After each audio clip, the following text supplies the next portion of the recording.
আয় জামাল দেখি ঘুমায় পড়ছে, শরবতটা খাইয়া ঘুমাইলে ভালো হতো না? জামাল যাও, যাই ঘুমা, শরীরটা অনেক খারাপ, আমার অনেক ভুল হয়েছে। মরিয়ম তুই ঘুমাই ডরাইস না, শরবতটা সুন্দর করে খাটের পাশে রেখে দে, জামাল ঘুম থেকে উঠলে আর খাওয়াই দিস। বাবু, তার থেকে ভালো হয় ফ্রিজে শরবতটা রেখে আসি, জামাল ঘুম থেকে উঠলে মরিয়ম খাওয়াই দিবে না। আচ্ছা ঠিক আছে, তাই শরবতটা আমি ফ্রিজে রেখে দিলাম। মরিয়ম মনে করে কিন্তু জামালের শরবতটা খাওয়াই দিস ঘুম থেকে ওঠার পর। দেখো শরবতে কয় ফোঁটা ওষুধ দিছো? খবরদার কথাবার্তা একটু সাবধানে কইস। আসসালামু আলাইকুম বন্ধুরা, কেমন আছো তোমরা সবাই? আশা করি সবাই ভালো আছো, সুস্থ আছো, মজায় আছো। আমি তোমাদের প্রিয় ন্যারেটর, আর তোমরা দেখছো আমাদের চ্যানেলে। আজকে আমরা বসেছি একটা একদম ধামাকাদার এপিসোড ব্রেকডাউন নিয়ে। এই নাটকের গল্প যতই এগোচ্ছে ততই মনে হচ্ছে, ভাই এটা শুধু নাটক না, এটা একটা আয়না আমাদের সমাজের, আমাদের পরিবারের, আমাদের চারপাশের মানুষদের আয়না। তো দেরি না করে চলো ঝাঁপ দিয়ে আজকের জমজমাট এপিসোডে। এই ধামাকা নাটকের ৪৪ নম্বর পর্বটা কবে আসবে? একদম নিশ্চিত থাকো, মে মাসের ২৬ থেকে ২৮ তারিখের মধ্যেই, অর্থাৎ আগামী সপ্তাহের সোম বা মঙ্গলবার তোমরা অফিসিয়াল চ্যানেলে ৪৪ নম্বর ধামাকা পর্বটি দেখতে পেয়ে যাবে। বন্ধুরা, কমেন্টে জানাও তোমরা কোন জেলা থেকে দেখছ, ঢাকা, চট্টগ্রাম, সিলেট, রাজশাহী নাকি প্রবাসে বসে দেখছ? কমেন্টে লিখে ফেলো, আমি কিন্তু সব কমেন্ট পড়ি। আর হ্যাঁ, আরেকটা দারুণ প্রশ্ন, তোমরা এই নাটকটা কোন এপিসোড থেকে দেখা শুরু করেছ?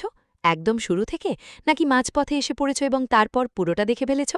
কমেন্টে জানাও, দেখি কে কতটা পুরনো দর্শক। তো এবার আসি মূল কথায়। আজকের এপিসোডটা ছিল একটা রোলার কোস্টার। একবার হাসি, একবার চোখে জল, একবার রাগ, একবার ভয়। গল্পের প্রতিটা মোড়ে নতুন চমক, প্রতিটা দৃশ্যে নতুন টেনশন। তো চলো একটু একটু করে ভাঙি পুরো এপিসোডটাকে। বন্ধুরা, একটা কথা আছে না, ঘরের শত্রু বিভীষণ? এই এপিসোডে সেই কথাটা একদম হাড়ে হাড়ে টের পাওয়া গেল। আমাদের গল্পের কেন্দ্রীয় চরিত্র জামাল। জামাল একজন সফল মানুষ, তার আছে বড় ব্যবসা, আছে কোটি টাকার সম্পত্তি। কিন্তু এই সাফল্যই হয়ে উঠেছে তার সবচেয়ে বড় বিপদ, কারণ তার নিজের পরিবারের কিছু মানুষ, তার আত্মীয়স্বজন, তারাই তার পেছনে ছুরি বাঙিয়ে বসে আছে।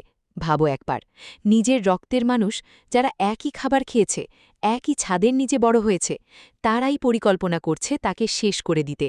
কিভাবে? সরাসরি না, সেটা তো সাহসের কাজ। তারা বেছে নিয়েছে কাপুরুষের পথ, স্লো পয়জন, ধীরে ধীরে বিষ দেওয়া, কবিরাজি ওষুধের নামে। হ্যাঁ, কবিরাজি ওষুধের নামে। ঠিকই শুনেছ, জামালের শরবতে মিশিয়ে দেওয়া হয়েছিল ধীর গতির বিষ। পরিকল্পনা ছিল জামাল আস্তে আস্তে অসুস্থ হবে, কেউ বুঝবে না, আর এই ফাঁকে তার ব্যবসা, তার সম্পত্তি সব চলে যাবে লোভী আত্মীয়দের হাতে। এত নিচে নামা যায় মানুষ? এত লোভ হতে পারে? কিন্তু বন্ধুরা, এইখানেই গল্পটা একটা অবিশ্বাস্য মোড় নেয়। বিধাতার বিচার বলো, নিয়তির খেলা বলো, যাই বলো না কেন, যে বিষ মেশানো শরবত জামালকে ধীরে ধীরে শেষ করার জন্য তৈরি করা হয়েছিল, সেই শরবত খেয়ে নিল জামালের নিজের ছোট ভাই হিমেল। কেন? কারণ একটাই, ক্ষুধা। হিমেল হয়তো ভেবেছিল ঘরের শরবত খেয়ে নি। সে কি জানত যে এই শরবতে মৃত্যু লুকিয়ে আছে? সে কি জানত যে এই এক ঢোক তার জীবনকে বিপদে ফেলে দেবে? না, সে জানত না। আর মাঝরাত হতে না হতেই হিমেলের শরীরে দেখা দিল মারাত্মক উপসর্গ। পরিবার আতঙ্কিত, পরিস্থিতি ভয়াবহ। হিমেলের জীবন তখন ঝুলছে সুতোর উপরে। এই মুহূর্তে স্বাভাবিকভাবে একজন মানুষ কি করে? অনুতাপ করে, ক্ষমা চায়, সত্য বলে। কিন্তু ওই লোভী ফুপু যে এই পুরো ষড়যন্ত্রের মাথা, তার মনে কি একটুকু অনুশোচনা এলো? না, একটুও না। সে তখনও ভাবছে কিভাবে জামালের কোটি টাকার ব্যবসা দখল করা যায়। একটা নিরীহ মানুষ মাঝরাতে মরতে বসেছে, আর সে হিসেব করছে ব্যবসার। এই দৃশ্যটা দেখে সত্যিই মনে প্রশ্ন জাগে, লোভ কি মানুষকে সত্যি এতটা অমানুষ বানিয়ে দিতে পারে? বন্ধুরা, এখানে একটু বলো কমেন্টে, তোমাদের কি মনে হয় হিমেল বেঁচে যাবে, নাকি গল্পে আরও বড় ট্র্যাজেডি আসছে? কমেন্টে লিখে ফেলো তোমাদের মতামত। এবার আসি গল্পের সেই চরিত্রটার কথায়, যে চরিত্রটা আমার মনে সবচেয়ে বেশি দাগ কেটেছে, মায়া। মায়া এই গল্পের একটা অসাধারণ চরিত্র। সে শুধু একটা নাটকের চরিত্র না, সে আমাদের সমাজের লক্ষ লক্ষ নারীর প্রতিনিধিত্ব করে, যে নারীরা প্রতিদিন লড়াই করে, ঘরে, বাইরে, সমাজে। মায়ার স্বামীর নাম বদরুল, এবং বদরুল সে একজন টক্সিক মানুষের একদম পাঠ্যপুস্তকের উদাহরণ।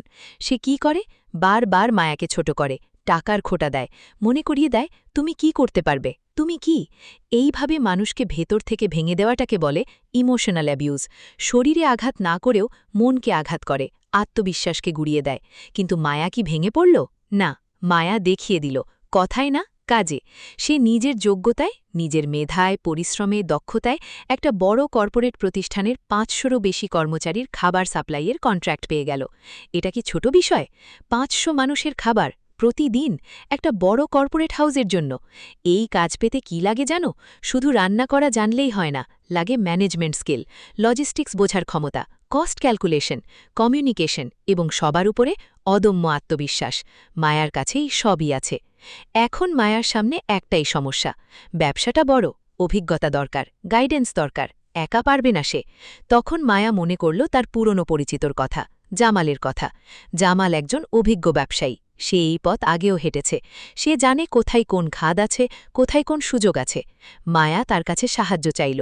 কিন্তু বন্ধুরা, জামালের নিজের অবস্থাটা মনে আছে তো? সে তখন নিজেই অসুস্থ, বিষের প্রভাবে তার শরীর দুর্বল, নিজের ঘরেই তার বিপদ। এই অবস্থায় একজন স্বার্থপর মানুষ কি করত? বলতো, আমি নিজেই বিপদে আছি, তোমাকে সাহায্য করব কিভাবে? কিন্তু জামাল স্বার্থপর না। সে মায়ার সংকটকে সম্মান দিল। একজন সংগ্রামী নারীর লড়াইকে সে তুচ্ছ করল না। নিজের অসুস্থ শরীর নিয়েও জীবন বাজি রেখে ঘর থেকে বেরিয়ে গেল সে, মায়াকে গাইড করতে, তার পাশে দাঁড়াতে। এই দৃশ্যটা দেখে আমার মনে হলো এটাই আসল মানবিকতা।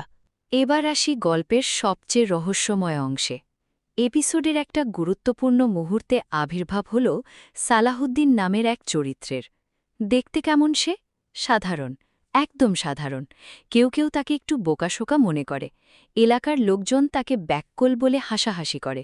কিন্তু বন্ধুরা, পৃথিবীর সবচেয়ে বিপজ্জনক মানুষ কে জানো? যাকে সবাই তুচ্ছ মনে করে। কারণ যাকে কেউ ভয় পায় না, সে সবার অজান্তেই সবচেয়ে বড় কাজটা করে ফেলতে পারে।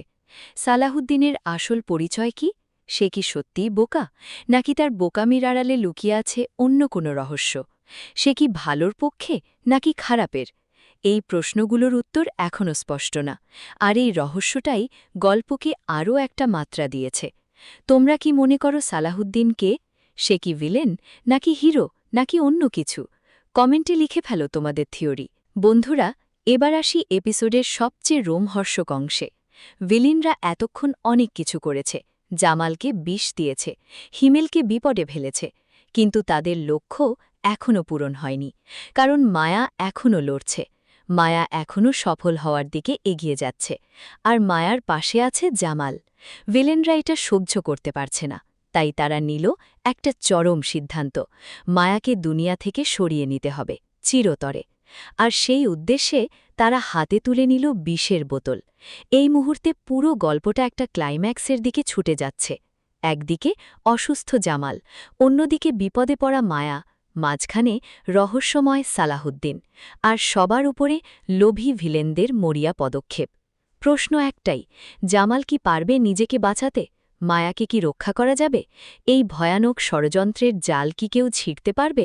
বন্ধুরা, প্রতিটা ভালো নাটক শুধু বিনোদন দেয় না, একটু ভাবালেও তোলে। আজকের এপিসোড দেখে আমার মনে হল কয়েকটা কথা। লোভ মানুষকে অন্ধ করে দেয়। নিজের স্বার্থের জন্য মানুষ তার নিকটতম মানুষকেও বিপদে ফেলতে দ্বিধা করে না। এটা সমাজের একটা কঠিন বাস্তবতা। মারার চরিত্র আমাদের মনে করিয়ে দেয়, কেউ তোমাকে ছোট করলেই তুমি ছোট হয়ে যাও না।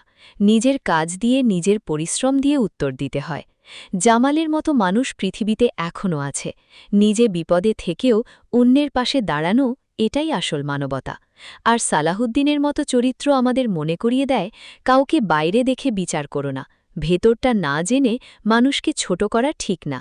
তো বন্ধুরা, সবাই যে প্রশ্নটার উত্তর জানতে চাইছ, এই ধামাকা নাটকের ৪৪ নম্বর পর্বটা কবে আসবে? একদম নিশ্চিত থাকো, মে মাসের ২৬ থেকে ২৮ তারিখের মধ্যেই, অর্থাৎ আগামী সপ্তাহের সোম বা মঙ্গলবার, তোমরা অফিসিয়াল চ্যানেলে ৪৪ নম্বর ধামাকা পর্বটি দেখতে পেয়ে যাবে। তাই চ্যানেলটা সাবস্ক্রাইব করো, বেল আইকনে ক্লিক করো, নোটিফিকেশন অন রাখো। মিস করলে কিন্তু পস্তাবে। তো বন্ধুরা, এই ছিল আজকের সম্পূর্ণ এপিসোড ব্রেকডাউন। ভিডিওটা দেখে যদি একটু হলেও মজা পেয়ে থাকো, একটা লাইক দিয়ে যাও, এটা আমাদের জন্য অনেক বড় সাপোর্ট।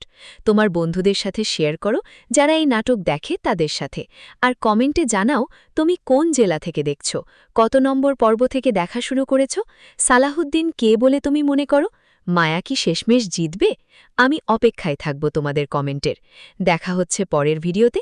সেই পর্যন্ত ভালো থেকো, সুস্থ থেকো, আর আমাদের সাথেই থেকো। টাটা।